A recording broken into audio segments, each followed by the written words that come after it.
Well, it's about 11 o'clock.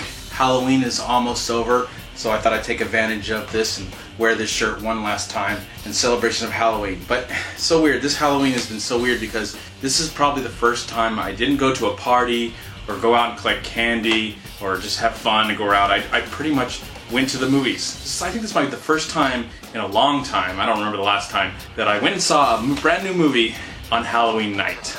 Now, this is not a scary movie, this is not a horror film, but it is a brand new movie that is actually being released tomorrow, November 1st. But I actually saw it in an early screening, not as early as some people, but of course, the earliest possible screening because I was very excited to see the film Ender's Game, which actually was based on a very famous 1985 bestseller that has been in production hell ever since that book was created. And finally, in 2013, the movie finally exists. Now, I've heard about this film or this book for so many years. I've had friends that have read it, and I've really been interested. I really didn't know anything about this. Now, my review is not based on having read the book. I have never ever read the book Ender's Game. I have just seen the movie. But I just know a lot of people that are really excited to see this movie. I know a lot of people that have just been waiting to see this movie for a very long time. They're fans of the books. And I didn't know until tonight that there's not just one book. There are over 10, maybe even more stories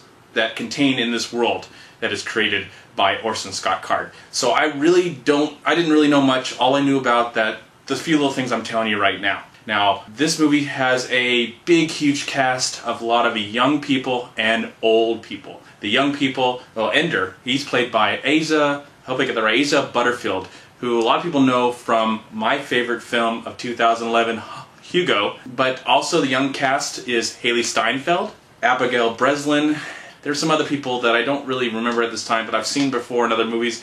There's that one kid that was in The Kings of Summer, man. Oh my gosh, it's really cool to see him. The older cast is a more notable cast. They're all people that have either been nominated or won Academy Awards. And we've got Viola Davis, Ben Kingsley, and Harrison Ford. They round out the whole cast. And this is a movie that is told in the future. We get a little bit of what's going on in the beginning of the film, of what happened in the past. There was this huge war between these weird aliens of some kind and these humans. And now we've been pushed way into the future, and it's kind of a weird... This movie was definitely a weird movie to get into. It took about 5 to 10 minutes for me to finally get involved and find out what the real story about it is.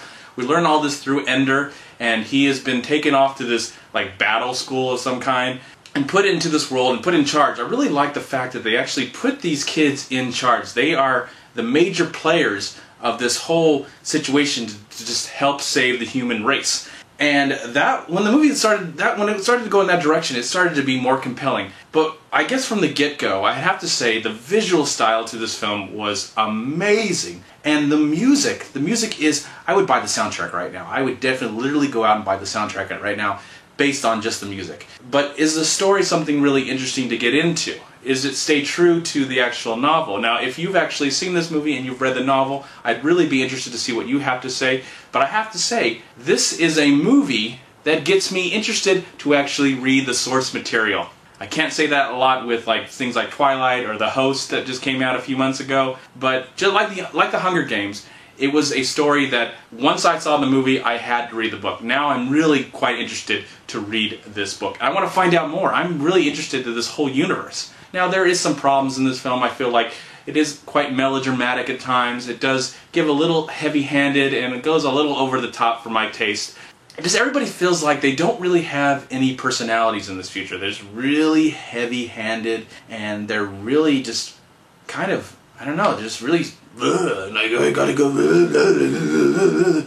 So that took some time to getting used to, but I really liked the way this movie was flowing. I honestly could have watched another half an hour, another hour of this film. That's how much I was entertained and intrigued and invested in this material. I really was curious, and I really hope that this film finds an audience, because I would love to see this turn into another franchise. If we live in a world where we can see crabby vampires and it go on for 4 or 5 movies, why can't we live in a world where a science fiction story about kids protecting the universe, why can't that be a franchise as well? Because I felt like this was a good movie, but a great visual time at the theaters. I had an amazing time at the movies. I wanted more near the end. The movie is only 2 hours. I felt like I could have watched it for another hour. I was that much invested in the story, and I'm really glad I saw it, and I hope that this movie actually makes money so we get the next story of Ender's Game, or whatever they're going to go for. I really hope it happens, and I'm going to give Ender's Game